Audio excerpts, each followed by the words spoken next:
This is Dawn Marie, and I'm your host for The Jump. This podcast is all about inspiring change, courage, and confidence, building grit. I'm an executive coach and speaker. I've worked for 20 years as a finance executive in New York City and London. I've also attended Georgetown Law and Boston College, and I'm a New York qualified lawyer. I've studied personal development, performance, including sports psychology, and resilience for 15 years. I'll be giving you the techniques, mindset frameworks, and high-performance strategies to finally do the thing that you're scared to do. That jump, because that, my friends, is where the level up is. This is The Jump. Parachute required.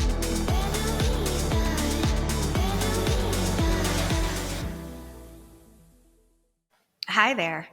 I'm Dawn Marie, and I am the host of the podcast show called The Jump. This is my very first episode, and I'm super excited to be here. I'm also a nervous wreck because I have no idea what the fuck I'm doing. 45 years old, I've just set up a whole bunch of, you know that saying where they say, have all the gear and no idea? Like for 2 hours this morning, I was just on YouTube, just trying to figure out how the F to shoot a podcast. And it's humbling, right? It's super humbling. So what is The Jump about? The Jump is about doing the thing that you fear.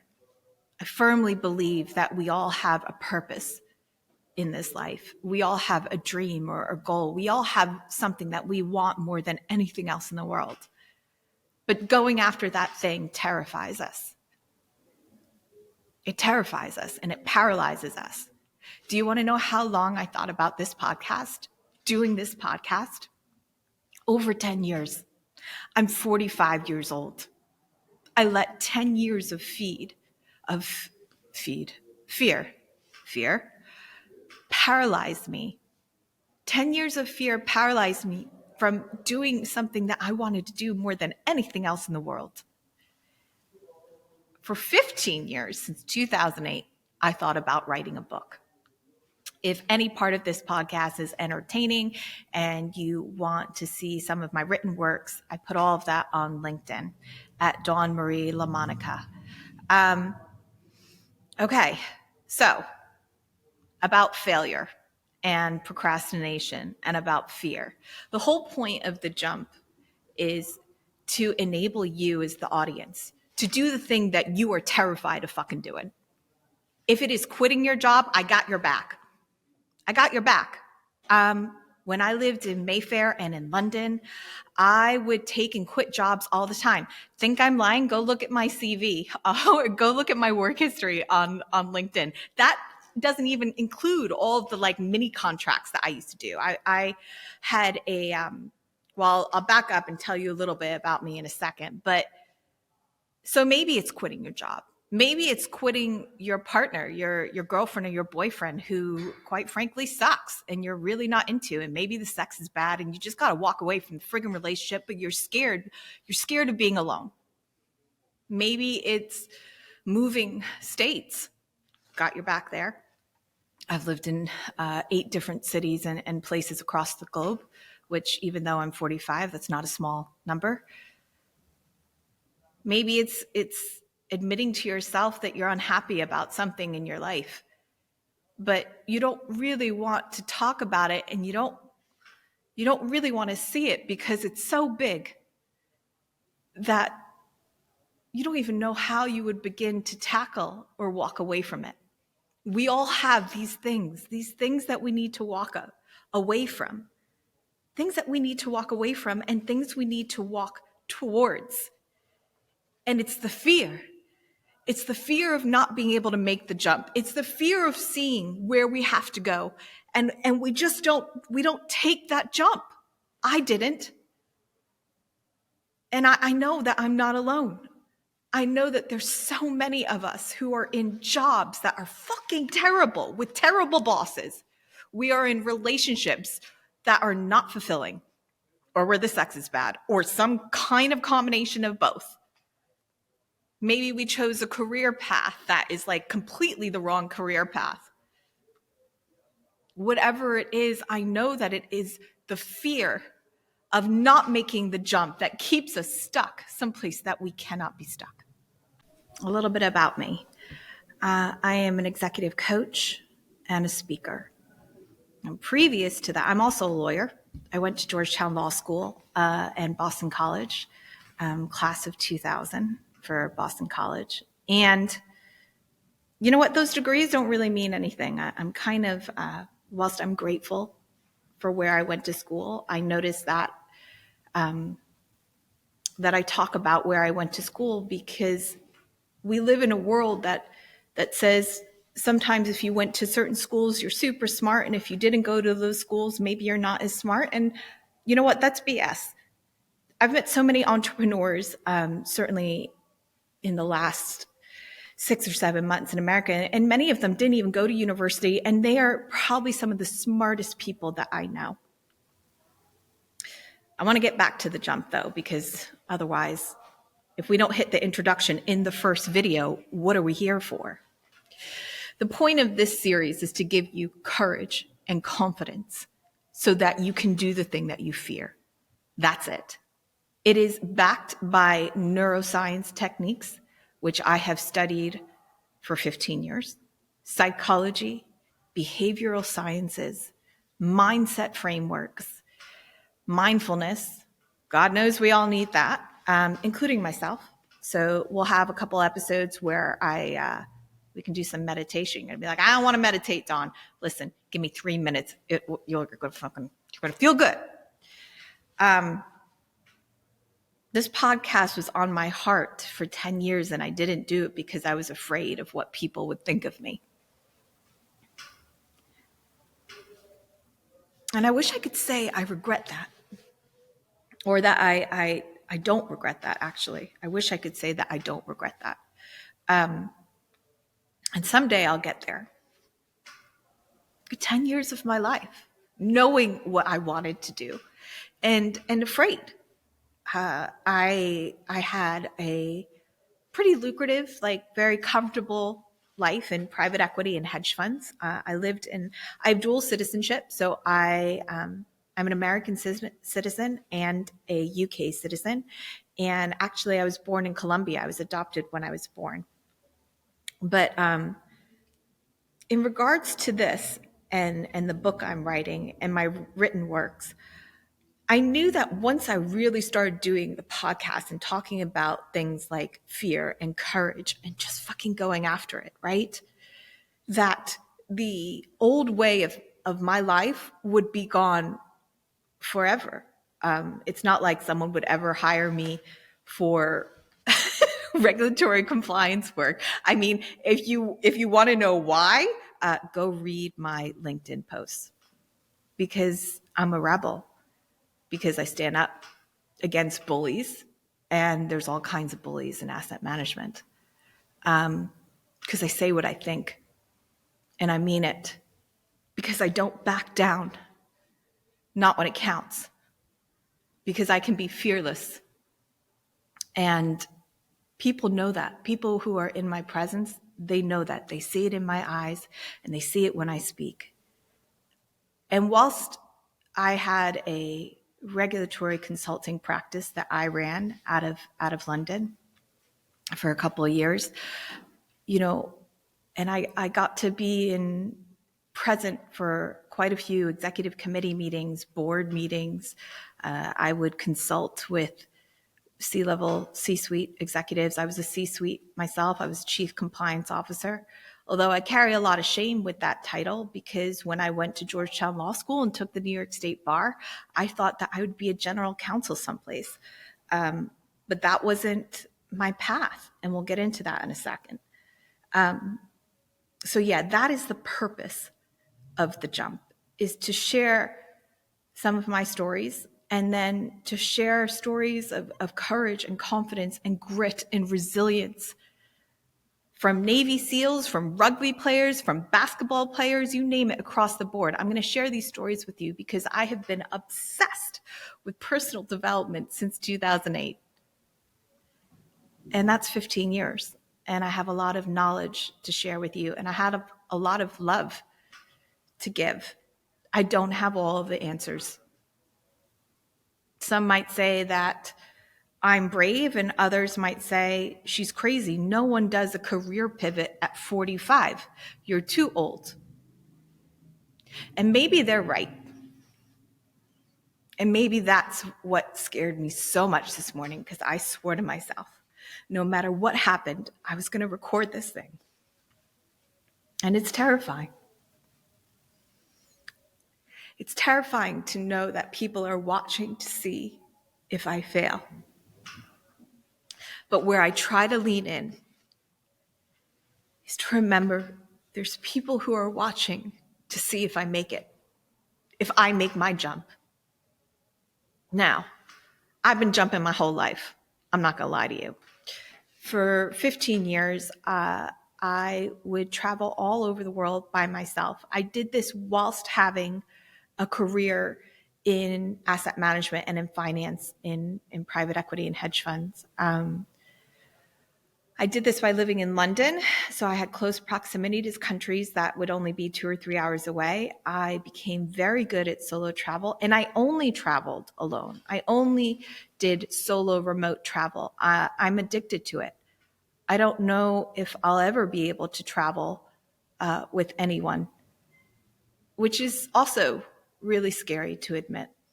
There's a certain freedom when I'm alone in some place that is absolutely beautiful. It brings me back to me, to home.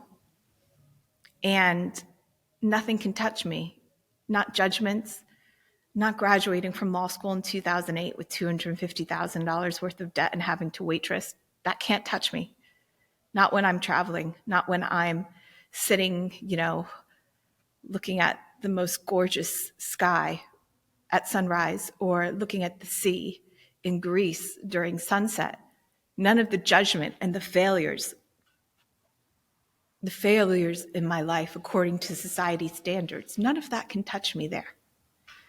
And I am addicted to it. And I have never met anyone who loves travel the way I do or sees the beauty in it, sees the beauty in going to some remote village. And maybe it's not in Condé Nast, although I've been to many, many countries and villages that are in Condé Nast. But maybe it's just some little village off-piste where there's like 400 people. And I just get to go there and have coffee and not speak the language.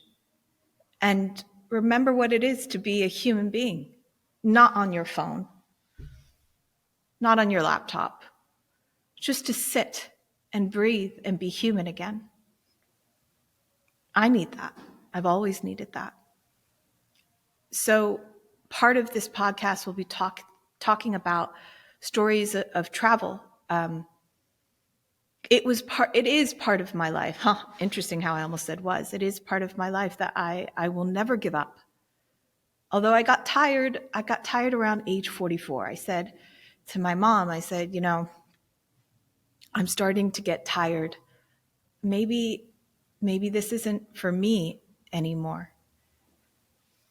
I'm not sure if that's necessarily true, because there's a deep yearning in me now to go up the coast in Oregon, which is someplace I haven't been yet, and to see a place called Cannon Beach, and just to watch the sunrise and the sunset and to be still and to breathe. Because this part that I'm doing now, being so visible on LinkedIn, and I have a newsletter for women executives in cutthroat industries, including finance and law and any other cutthroat industry. They might all be considered cutthroat for women right now, because it's not easy to be a woman who's making six figures in this world. And that newsletter is called The Prime. It's really uncomfortable to put myself out there, because what I have to wake up to is, what if this fails? What if the thing that I have had on my heart and on my soul for really 10 years, and the book has been on my heart for 15 years. What if it doesn't resonate? Then what if? And so this is going to be a really vulnerable podcast. And I'm going to be as transparent and as honest as I can with you, because it's the only thing that I know. And there's a lot going on in personal development in America right now. There's a lot going on in coaching. I would consider myself an executive coach and transformational coach. So if you're in your 40s and you're stuck as fuck and you make good money, but the good money doesn't feel so good anymore. Maybe you did everything right. Pay your taxes, got a really nice house, have a great mattress, have a great partner, beautiful kids, but something is missing. You don't know what it is. I'd say I'm your girl, woman. I still think of myself as a girl at 45, and I'm okay with that. So this is a bit of a ramble, but it's an introduction. This will be a very different podcast within, let's call, the personal development wellness space. I'm going to keep it real. I'm going to keep it authentic. And every single episode, I'm going to share a piece of my life with you, but also some skills that will help you. And I will leave with this on this very first episode. I don't know what the fuck I'm doing with this podcast. Like, I don't even know is the microphone on? The microphone is on. La la. I don't. But I'm doing it anyway. Finally. I'm proving to me that I'm worth the dream. And I know that you have a dream too. We all do. And I know that you think you have time. You think someday, when you're ready, you're never going to feel ready. I was not ready this morning. And you don't have the time that you think you do. I know people in their early 30s who are dying of cancer. I know people in their early 40s who are dropping dead from stress of a stroke, heart attack, long COVID. You don't have the time that you think that you do. And I hope that more than anything, by listening to this podcast, that gives you the courage and the confidence in yourself so that you do the thing that you fear, but that you know is on your heart. It's the thing that you really want to do. If it's quitting your job and finding another job, dude, I got you. You know how many jobs I quit? Never having another job lined up, ever. Just quit. I always found another job. You know that line that you can't quit a job unless you have a job? Dude, bullshit. Money comes, money goes. Money always came for me when I was in finance and I would quit jobs. I would tell people off too right before I quit, especially if they were an asshole, especially if they didn't treat people right at their company, or if they didn't treat me right. I'd stand up for myself because that's how I'm made. This is the scariest thing I've ever done, and I don't know if I'm doing it right, but I know I have to do it now. Now, I'm 45. It terrifies me how many people I know who are getting like weird sicknesses. I've lived this incredible life of travel all over the world. I've been in over 35 countries, over 30 states. I did this incredible road trip by myself through Colorado and Idaho and Wyoming. I went to the Badlands in Wyoming. I drove to Whitefish, Montana. I drove through all of Arizona. I drove through Canada on my own. All of my travel has been on my own. Those have all been trips of courage. So anyway, if this piques your interest, stick around and see what I'll say next. I love you. Go out there, kick a little ass. Thank you so much for listening today. I hope you enjoyed this podcast. If you did, please forward it to friends, and I would be so grateful for a review on Spotify and Apple. Also, make sure you follow me on LinkedIn under Dawn Marie and my website, www.dawnmarie.co. Please note there is no E in Marie. No excuses. Check out the freebies tab on my website for guides on negotiating income and gaining clarity in your role. You can also follow me on YouTube at I Am Dawn Marie. For the ladies, if you're a female executive in finance or law, you can subscribe to my newsletter, Prime, which is all about taking bold action as a woman. I'll put links for these in my show notes. Until next time, I love you. Get your nose down, take a deep breath, and jump. Keep doing the things that you fear.